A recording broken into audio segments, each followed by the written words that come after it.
Depth and rotation are part of the luxuries Tennessee will exercise at will this season. Two position groups have a lot of excitement around them, and we'll see the result of that rotation is in the linebacker room and with the running backs. And now with the clearance of Peyton Lewis and Cam Seldon, that running back room should see similar production to what it had in 2023. I'm Paige Doward. This is the Field Pass.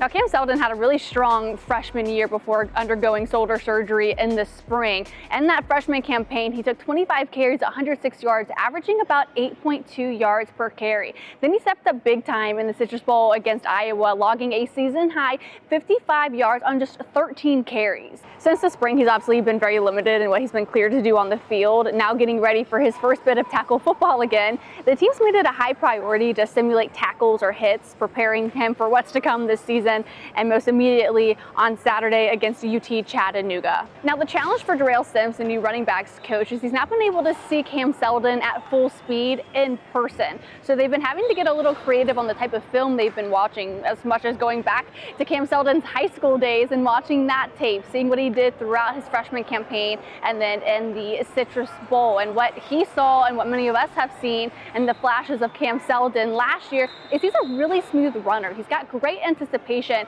and he's got great vision. But a challenge for Seldon is he's a tall back coming in at 6'2", 220. And interestingly enough, it's actually a pretty tall room. Khalifa Keith and Peyton Lewis both measuring taller than 6 feet. And that certainly wasn't the case a year ago. Maybe I'm splitting hairs, but felt it was worth noting.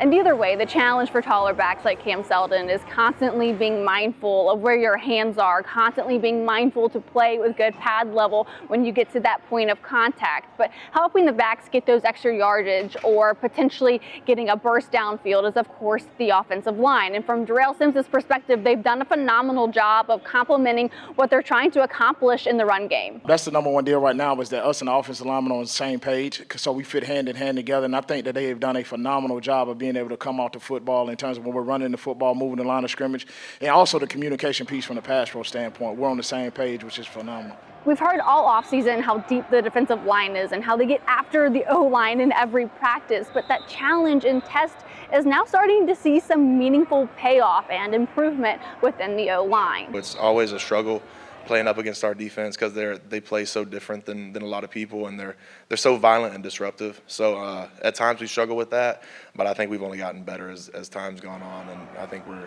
doing pretty good right now. And now that we're in game week, it gives us a chance to talk about the opponent coming up for Tennessee, of course, that being UT Chattanooga. Now, the Mocs had a really good 2023 season. They finished 8-5 overall, and then when it came to league play, they tied for second at 6-2. In 2024, they returned 14 of those players, 7 on offense, 7 on defense. A guy on defense to keep an eye out for is Marlon Taylor. The defensive tackle has been tapped to win the Southern Conference Defensive Player of the Year, on top of Chattanooga being tabbed to win the overall Southern Conference Football Championship. Now really feeding into those expectations that they're going to be a defense that's really physical and aggressive on Saturday. I think the number one deal, you look at their defensive front, how they attack and they get off the ball. I think they do a really good job in terms of penetration, in terms of being able to play aggressive, and they want to try to move the line of scrimmage, to play on the opposing's offense line of scrimmage. I think their linebackers are downhill players that do a really good job of being able to go gain, tackle, and wrap up. And the same could be said on offense, especially for their veteran quarterback. We've kind of really put a lot of the emphasis on us being able to make our plays at the point of attack. The one thing that we see that is fairly similar is you look at our offensive structure and scheme here at Tennessee and their offensive structure and scheme. It's all very, very, very similar. So we've been able to get a multitude of kind of the practicing when we're going against our offense. And as the week wears on, we'll continue to dive into this Tennessee and UT Chattanooga matchup, as it is the first official game week for Tennessee in their 2024 campaign. We'll also hear from other coaches coming up on Wednesday and how the team is continuing to develop and evolve here in practice and in their first official game week of the season. So we'll have much more content coming up later this week, so make sure to subscribe so you don't miss out. And of course, thank you for all of the support up until this point, and I will be back tomorrow to talk more Tennessee football.